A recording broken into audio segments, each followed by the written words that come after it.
नमस्कार दोस्तों, हमारे YouTube channel knowledge with Rahul Bawra में आपका स्वागत है। जैसा कि आप जानते हैं कि हम यूपीएससी द्वारा विगत 25 वर्षों में पूछे गए टॉपिक वाइज प्रीवियस क्वेश्चंस के सीरीज़ को कवर कर रहे हैं।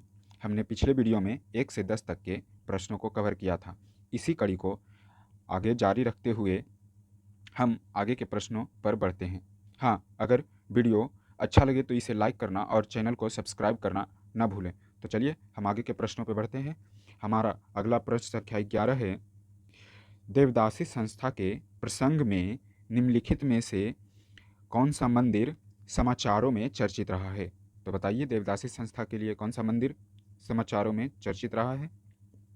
तो इसका सही उत्तर हो जाएगा ऑप्शन ए, जगन्नाथ का मंदिर पुरी। तो चलिए अब इसका हम विश्लेषण देखते हैं।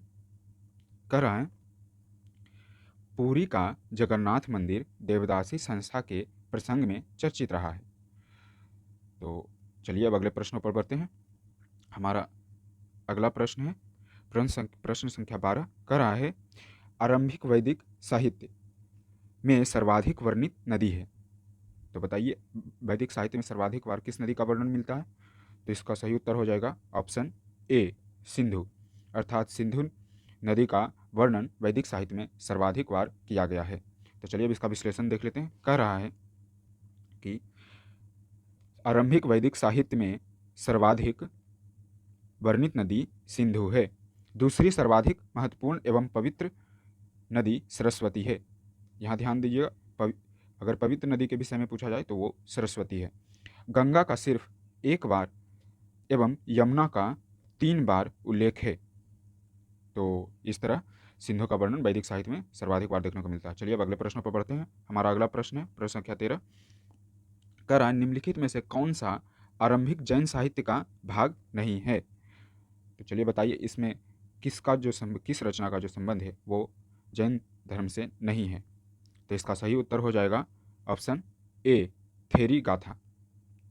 अर्थात थेरी गाथा का संबंध जैन धर्म से नहीं है। तो चलिए अभी इसका विश्लेषण देख लेते हैं। कह रहा है, थेरी गाथा बौद्ध साहित्य का भाग है, न कि जैन साहित्य का, जबकि आचारांग सूत्र, सूत्रकृतांग एवं बृहत सूत्र जैसे साहित्य जैन धर्म के भाग हैं। तो चलिए, इस प्रकार थेरी गाथा का संबंध बौद्ध धर्म से है, न कि जैन धर्म से। तो चलिए अब अगले प्रश्न पर बढ़ते हैं। प्रश्न संख्या 14 कह रहा है, निम्नलिखित में से कौन से तथ्य बौद्ध धर्म और जैन धर्म दोनों में समान रूप से विद्यमान थे? तो यहाँ पे बताना है कि बौद्ध धर्म और जैन धर्म दोनों में विद्यमान प्रचलन कौन कौन सा था। तो इसका सही उत्तर हो जाएगा ऑप्शन बी, अर्थात 2, 3 और 4। कह रहा है, वेद प्रमाण के प्रति अनास्था तथा कर्मकांडों की फलता का निषेध एवं प्राणियों की हिंसा का निषेध, ये दोनों धर्म अर्थात जैन धर्म और बौद्ध धर्म दोनों में किया गया। तो चलिए अब इसका विश्लेषण देख लेते हैं। कह रहा है, बौद्ध एवं जैन धर्म के सिद्धांतों में कुछ समानताएं पाई जाती है। वेद प्रमाण के प्रति अनास्था, कर्मकांडों की फलता का निषेध तथा प्राणियों की हिंसा का निषेध जैसे सिद्धांत दोनों धर्मों में समान रूप से विद्यमान थे। जैन धर्म में तप और भोग की अति का परिहार अर्थात विरोध नहीं किया गया है, बल्कि इस पर अधिक बल दिया गया है। जबकि बौद्ध धर्म में तप और भोग के अति की निंदा की गई है तथा मध्यम मार्ग का अनुसरण करने को कहा गया है। संलेखना अर्थात भूखे रहकर जीवन त्याग देना जैन धर्म के अतिवादी रूप का उदाहरण है। तो इस प्रकार कुछ प्रचलन दोनों धर्मों में देखने को मिलता है। चलिए अब अगले प्रश्न पर बढ़ते हैं। हमारा प्रश्न संख्या 15 का रहा है, प्राचीन भारतीय समाज के प्रसंग में निम्नलिखित शब्दों में से कौन सा शब्द शेष 3 वर्ग का नहीं है? अर्थात इसमें से 3 शब्दों का संबंध एक जैसा है एवं एक भिन्न शब्द है। तो इसमें भिन्न शब्द को बताना है। तो इसमें भिन्न शब्द कौन सा है बताइए? तो इसका हो जाएगा उत्तर ऑप्शन सी। ऑप्शन सी जो है अर्थात कोश जो है, इन 3 शब्दों कुल, वंश और गोत्र से भिन्न है। चलिए देखते हैं ये किस प्रकार भिन्न है। तो कह रहा है, कोश शब्द खजाने के लिए प्रयुक्त किया जाता था और बाकी 3 शब्द का संबंध परिवार से है। तो इस प्रकार कोश शब्द अन्य 3 शब्दों से भिन्न है।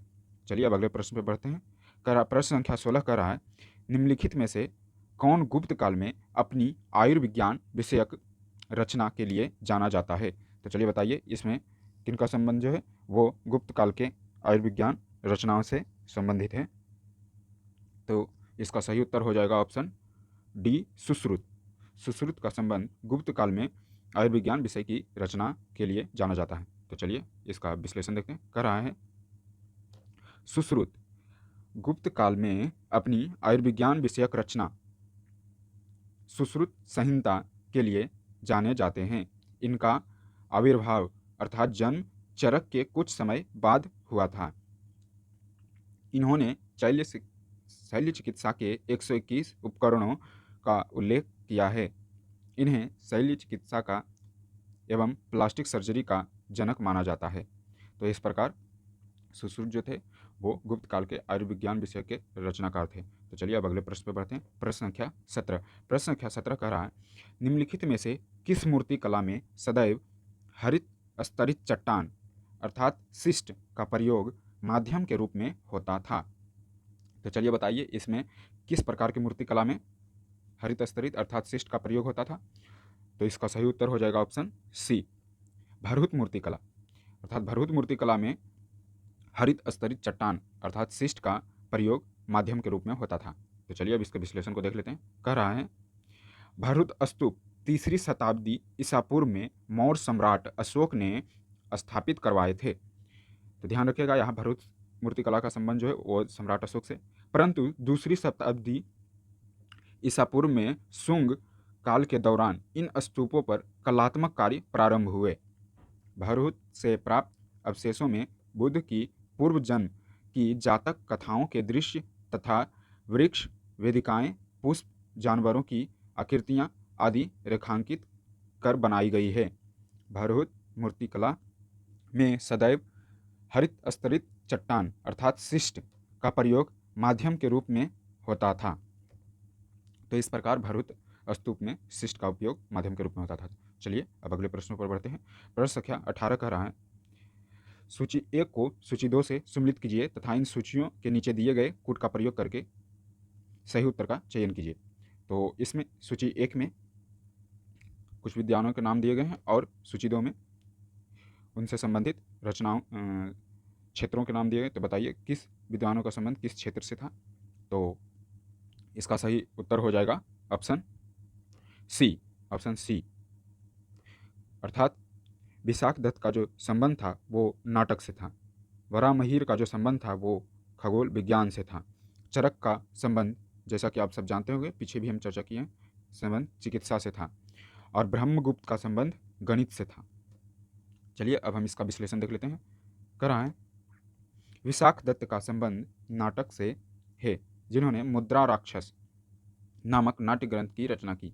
वराहमिहिर का संबंध खगोल विज्ञान से है, इन्होंने वृहत संहिता, वृहत जातक, लघु जातक, पंच सिद्धांतिका और प्रसिद्ध रचनाएं हैं। चरक का संबंध चिकित्सा से है जिसकी प्रसिद्ध रचना चरक शास्त्र है। ब्रह्मगुप्त का संबंध गणित से है, इन्हें ब्रह्म और मत्सिद्धांत की रचना की है।